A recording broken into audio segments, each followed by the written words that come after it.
But right now, we want to welcome to the show an itinerant academic. It is Dr. Grant Duncan. Grant, hello, sir, and thanks so much for joining us. Hey, guys, good to see you. Of all the teasers we just put out there, what are you most excited about hearing about? Of all the teasers? Yeah, well, the things that we just said are coming up in the show. Any of those? I think you should get a lawyer on and ask what kind of charges could be laid against Brian Tamaki for incitement or something like that. I don't know. I'm not a lawyer, but I'd be quite interested to see what sort of charges might hang there. Well, I'll be honest with you, Whānau. I spoke to the Waitakere District Courts today because there's a strange part of the current ruling where their name suppression was declined, but because they then appealed it, there's like a interim period where they still can't release. And I said to the courts, and obviously the courts went, we're not offering you legal advice, by the way, but I said to the courts, I've gotten a whole bunch of footage off the Destiny Church website. This is me showing their footage. So in other words, it's me already putting out what they're putting out. And of course, I kind of knew what they were going to say. They said we would best advise that their names and stuff, or they have to still be kept secret. So there's one clip that I'm going to show where there's lots of blurriness and lots of beeping of names. Because I'm being a bit careful. So yes, so there are still things going on, Grant. Okay, let's talk about you, because you've written a really interesting piece in the conversation. I first saw this on One News's website, and they had a little addendum at the bottom. We get to use this because of our Creative Commons license. I do wonder sometimes about places that have a financial gain, a commercial entity, making money off someone else's work for another site, because obviously that will drive their ad revenue. I saw it there, so that will drive their ad revenue online. That'll make them. I'm not entirely sure that that's fair, but that's where I found it. But we want to give credit to the conversation because that's where it came from. Yeah, and just to be transparent too, I don't get paid for writing that. Okay. Yeah. Yeah, I think everyone on the conversation, they just write them and they don't get paid. There's not a paid part of it. Well, most of them are, paid academics who are paid for their university jobs are able to contribute because they're in a university. Yeah. And the universities pay a subscription to the conversation to keep it going. Yeah. Politically weakened or muddling through, Luxon and Hipkins ranked on their mid-term prospects. What you've done, and I'll just paraphrase, and you can correct me if I'm wrong, Grant, is you've used a system called the Leadership Capital Index. I understand you haven't used it in its purest sense because normally there'd be a panel, but you've done it by yourself, and then you've kind of challenged people, the readers, you can be the panel and check my workings. But you've used this Leadership Capital Index to rank how these two guys are going in their leadership roles. Do you want to first just explain a bit about this way of scoring these guys, and then we might go into a little bit about what you scored them? Sure. Yeah. So it's a dynamic thing that can change with time. In other words, we're not looking at personalities so much and saying, is this person a great leader or not? You can pick up books, about great leaders or whatever. Usually Winston Churchill's in there or someone like that. No, this isn't so much about the personality, although we do look at their skills to some extent. But it's more, leadership capital is thought of as something that kind of builds up as a career advances. It obviously will have some ups and downs. Eventually it declines as that person's career, political career comes to an end, and they're no longer really a viable candidate any longer. So it's very much about their performance and about public support, and about where they appear to be on that trajectory, which is kind of like a sort of inverted U shape, basically, with ups and downs along the way. And as you say, it's dynamic. I imagine the two examples that come to mind are, Jacinda after the Christchurch shooting, and perhaps John Key after the earthquake. I imagine if at that moment, like the weeks after, someone had to put them through these, they'd be through the roof, because that would be a moment when the dynamic scoring for them would have been very, very positive, one would think. Well, absolutely. So there's what they call a good crisis to have in terms of a political career. So the classic example would be for Margaret Thatcher, the Falkland Islands invasion and her prime ministership really took off with that campaign. Yeah, I think about 9/11 with George W. Bush as well. Up until the last election, he was the only Republican to win the popular vote since about 1992. Obviously, Trump won it this time around, and that was all based around the same sort of thing. 9/11 put him through the roof for a period of time. It's funny that so many of those things do happen, but then there always seems to be an inevitable drop-off. If you think about the 9/11 flow on, I guess Jacinda through COVID, and even maybe John Key when people weren't getting their houses looked after like they could after they were still waiting for money. So I don't know if it's like a jet fuel powered honeymoon period, but it seems to crash as hard as well. Well, exactly. Well, they often call it the rally around the flag effect, and it does tend to be very temporary because, of course, a crisis also comes with consequences.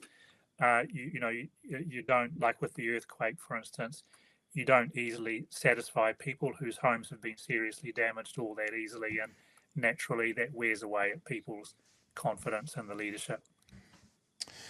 Maybe we could have a look at what this actually is. The LCIs have 10 factors. They're a mixture of the objective and subjective, adding up to an overall ranking of a leader's political capital on a 5-point scale.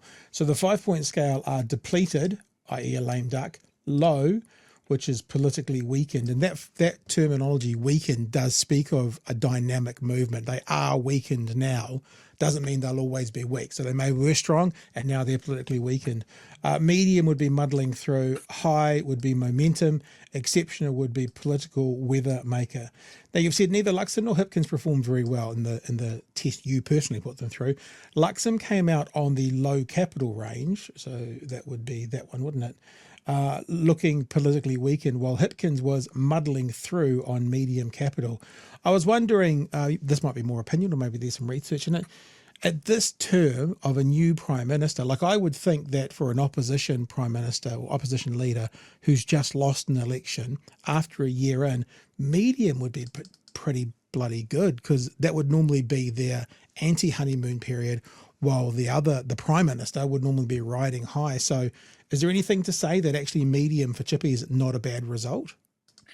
Well, you could argue that, yeah, because after all, he did lose the last election, and he's got a bit of time to rebuild some of that capital. But the danger, of course, is the historical example of Bill Rowling, that you just lose again to the same guy, and that pretty much finishes you. Now, I'm not saying that's not a prediction. I'm just saying that's a past example. So the danger is for both of them actually that they've peaked early and low. Some of the feedback that I've had from commenters is that I've, if anything, been a little bit generous to Luxon, but the problem that I found in using this index is that it doesn't perform very well when you have a complex coalition government. Right. So the questions are largely about the person's party leadership, and so I've ranked it more in terms of him as leader of the National Party, and that's a little bit, it's kind of hard to pass that from his performance as leader of a coalition government. And so some of the people who came back at me and said, you've been a bit generous to Luxon, haven't you? We're citing that as their reasoning, and that's fine. I've tried to take that into account with the last item on parliamentary performance. That's where I brought the coalition, the complex coalition dynamics into play there. But yeah, so people felt, if anything, I'd been, and I mean, my commenters, by the way, often tend to be quite conservative older guys. Don't know why. That's my audience, it seems. I wish some of the younger ones would join in. But yeah, they tend to be the ones who will leap in and comment on me, and they tend to. So, if anything, they were saying you've been a bit generous to Luxon. But however, of course, Chippy, Chris Hipkins, in a sense, has a certain advantage at the moment that he doesn't have to manage a coalition right now. Yeah. And it's not hard to imagine that, there are some pretty attention-grabbing people in his potential coalition partners, and he could be suffering the same problem if he were Prime Minister next time round. We'll see. Yeah. if we, Chewie, do you want to, before I go on to the next kind of topic of this conversation, what do you want to jump in with? I'm just finding this absolutely fascinating because it's one thing for us to sort of sit there and go, "Ah, he sucks. He's not very good at this." This is applying a whole scientific method to it, which I think is great. Yeah, yeah. And when you say scientific, I mean in the sense that it's been done before. It's been used by other political scientists. Some of, as I've said outright, some of these judgments are, subjective or predictive kind of judgments, but some of the items, on the other hand, are based on data and polling data and stuff like that. So there's a mix of objective and subjective items here.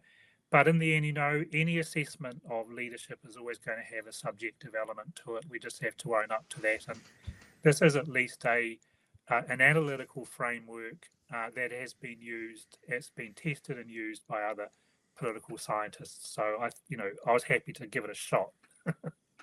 So, well, let's do this, Chewie, because what I'll do, Chewie, is we'll go through. I don't want to really spend a lot of time speaking about the scores per se, because that could be 20 minutes of just saying numbers. I exaggerate. But Chewie, what I'll do is I'll give you what the scores are for the areas, and if you've got any questions about them to Grant, thinking now that like the first category is political or policy vision, we now need to think about it, as you said, Grant, as the leader of the National Party, not the Prime Minister of the coalition. Yeah. So for political vision, you've given both leaders 4 out of 5. Now, 5 out of 5 is the best, 1 out of 5 is the worst. So Chewie, for both parties, political policy vision, 4 out of 5. Thoughts? Oh, it's hard not to think about him as the leader of the coalition. Like, it's hard to actually go, because that's what most of the news headlines are about. And a lot of his weaknesses are about the other guys running rings around him. So it's kind of hard to do. Well, the other thing is four out of 5 on the scale just means clear and consistent. Yep. Okay. So there you go. 4 out of 5, clear and consistent. Because they're all different. So, for example, communication or performance, Luxon 2, which is poor, Hipkins 4 out of 5, which was good. That seems okay. Seems pretty fair. Because not brilliant. Yeah, no, I'd agree with that. Yep. Yeah, okay. I mean, as an example there, Luxon's constant corpo speak and that sort of thing, whereas Chippy's a lot more, I guess, relatable and normal. He can string a sentence together. Yeah. So yeah, that makes sense to me. And you've cited that Mike Hoskins, a nightmare for him.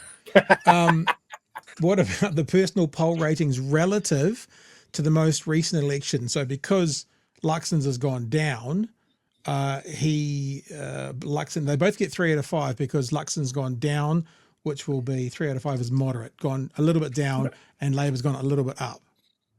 No, this is personal poll rating. So I haven't made this terribly clear, perhaps. So this is based on preferred Prime Minister opinion polls before the election, immediately before the election, and where they are now. Okay, and it's plus or minus 5%, 3 out of 5. It's actually gone up a little bit in the last couple of polls. So they're both, in terms of preferred PM, they're both polling within plus or minus 5 of where they were before the last election.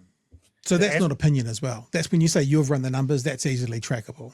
You can track that. And of course, it's based on polls around now. So if you were listening to this in a month's time, the polls might have changed. So do you see?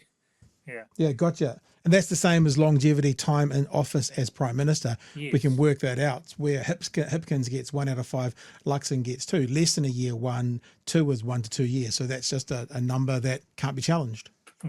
Yeah. All right. So selection margin for party leadership. Both leaders were elected as party leaders by their respective caucuses. Those votes are private, but it's known Hipkins' selection was unanimous. I believe Luxon also won by a large margin, greater than 15%, so both get 5 out of 5. Seems fair as well. Party polling relative to most recent election. Oh, that's this one here, isn't it? Luxon gets 2 out of 5 because they were in the low 30s, down from 38. And Chippy gets, I can't see, Hipkins gets 4 out of 5 because he was in the low 30s after an election result of 29.7. Again, just the numbers gives you all that based on the things. Levels of public trust is interesting though, because this is done on polling. Do you do all of that one on polling, or is there any kind of vibe for you? Yeah, this is taken from a poll, but unfortunately I was the only poll that I know of that directly asked how much you trust these two leaders is dated back to 2023, as I've said Yep. there. So, and so yes, there were figures, and it was, I think, 37 for Luxon and 54 for Hipkins, if I recall rightly, something like that. Yep. And so that was I was able to do that. That's a trustometer, so to speak. It's just a little bit dated. That's all. This one's a bit more opinion based, so isn't it? Likelihood of credible leadership challenge within the next 6 months. This is a meaty one. Luxon is moderate, 3 out of 5. So, there's a 60% chance of it. Moderate, 3 out of 5. Hipkins is low risk, other way around, 40% versus 20%. So, because the higher, the lower. So, Hipkins is 4 out of 5 low risk. Luxon is 3 out of 5 moderate risk. How do you come to those numbers? Yeah, really good question. That was a tricky one because there'd been over the last week, there's been a lot of speculation. Duncan Garner has really been getting stuck into Luxon, saying the knives are out, mate. They're coming for you. But on the other hand, more moderate voices or more, informed, well, I would say more informed voices like Claire Trevitt were commenting over the weekend.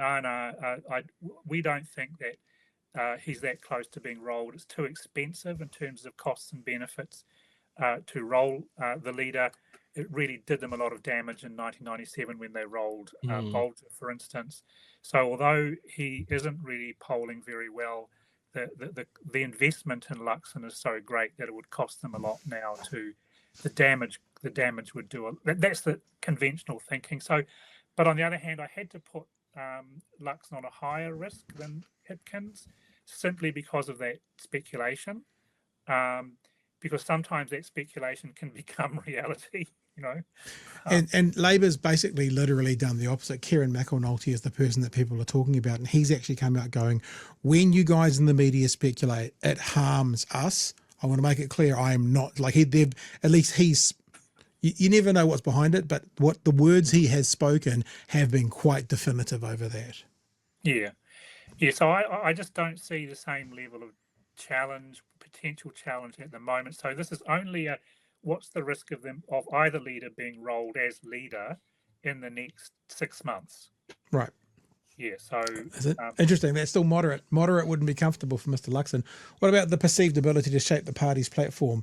You put both of them 3 out of 5, which is moderate.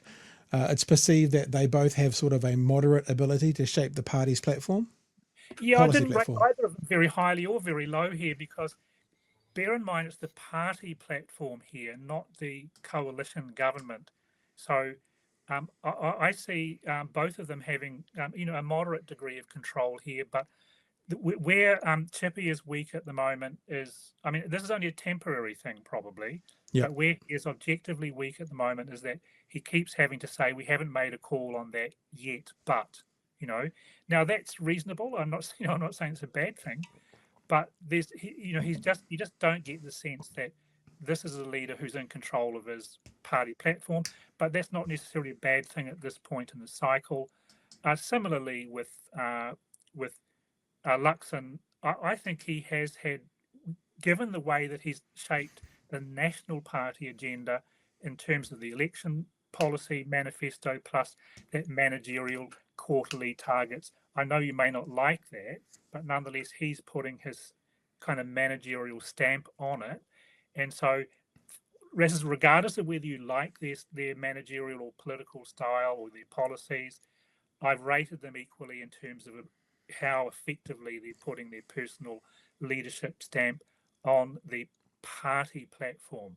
And I would expect, as I've said, I would expect that 3 out of 5 to improve when you get closer to the election. All right, finally, perceived parliamentary effectiveness. You've got Luxon 2 out of 5, which is low. You've got Hipkins 4 out of 5, which is high. And I just wonder, is that because you've been listening to Chewie, who has said for the past 18 months that Luxon's not very good at this? Is that how you made the decision? Chewie's my guru on this. But I think... Stop it! But for Luxon, this is where I bring in the coalition dynamics thing.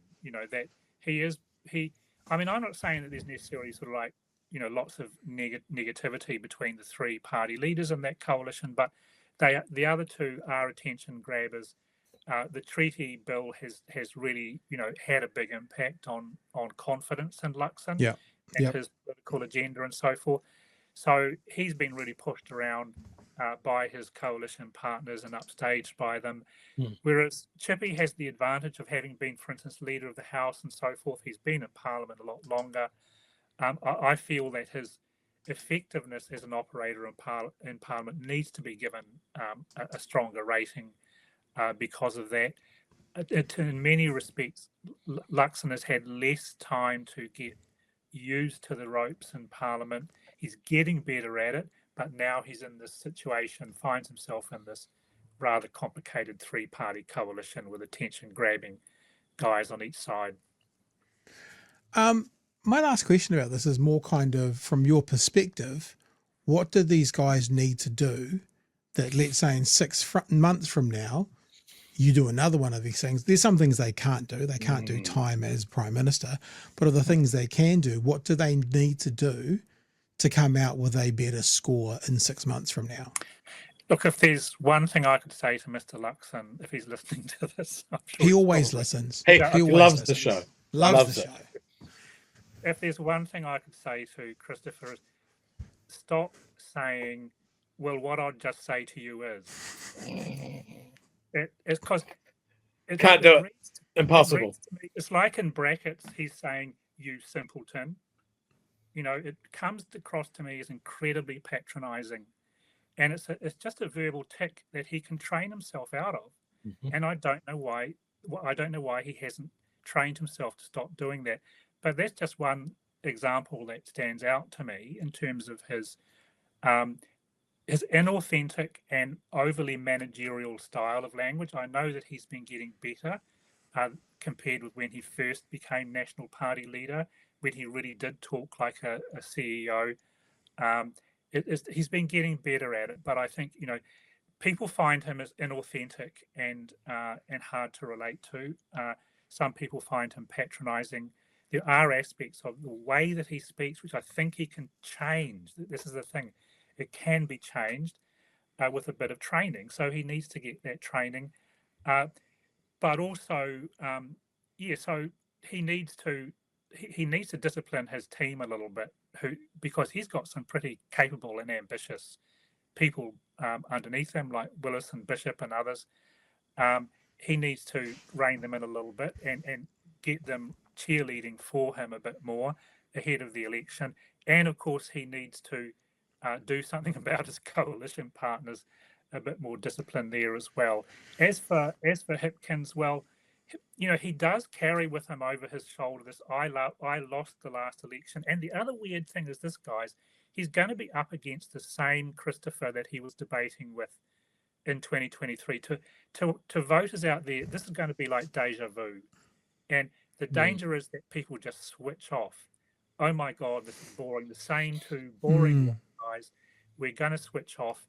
And Chippy has to find a way of breaking through that so that he doesn't sound like he sounded back in 2023.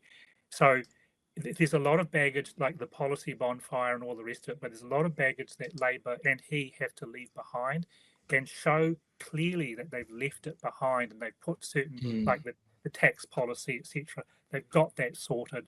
They're solid on it. They're not fighting internally over it anymore and saying, oh, can we do this? No, we can't. No more captain's calls, so that it's a really clear platform.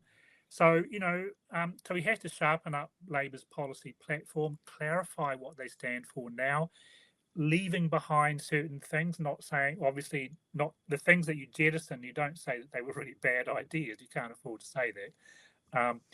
The compulsory unemployment insurance scheme wasn't a bad idea. It just didn't fly, either with the left or the right. So jettison those things. What do you stand for now? And I get the feeling, actually, from listening to Chippy's, sort of vision and vision type statements that he's done recently, that he is shifting things a little bit more towards questions about productivity and prosperity and those sorts of themes. I think two things. The first is at the last election. I have no idea whether it'll be chippy or not, right? But Yeah. if it is, the difference about the upcoming, and I hear you, if people don't turn off, is now he's got a record to pin Luxon to.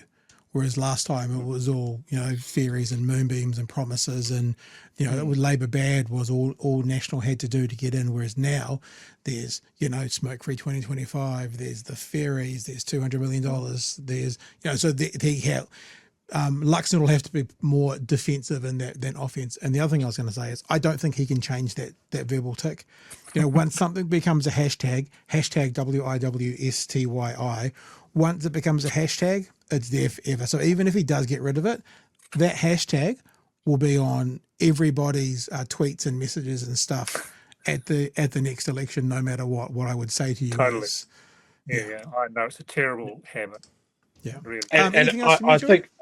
I think even if he tried, okay, say he listens to his many advisors and he goes into an intense boot camp of don't fucking say this again, Chris.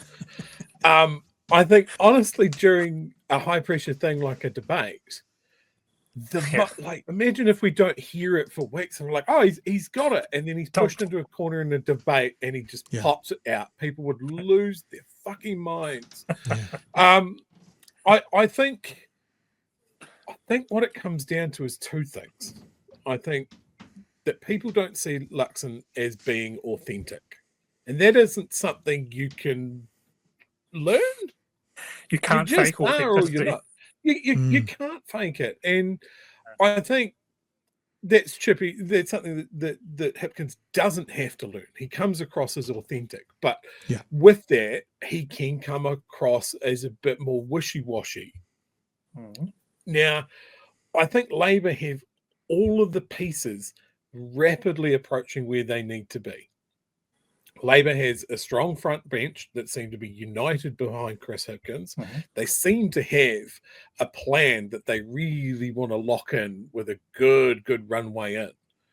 And then that takes away one of your criticisms is like he is fronting the media and basically going, we're going to do this. I can't tell you anything about it.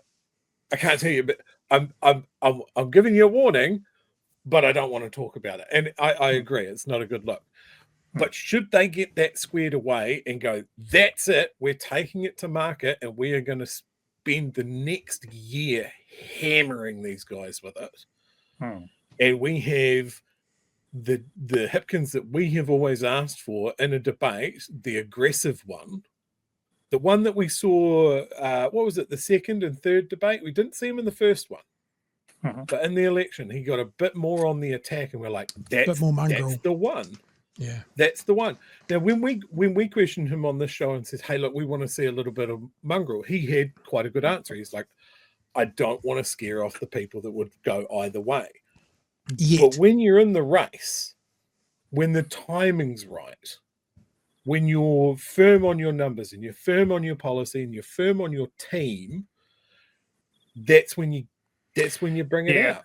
And look, here's an attack line that he's almost certainly going to have, is that come the next election, public debt will still be high, or if not higher, and the government's books will still be in deficit, and that's almost certain.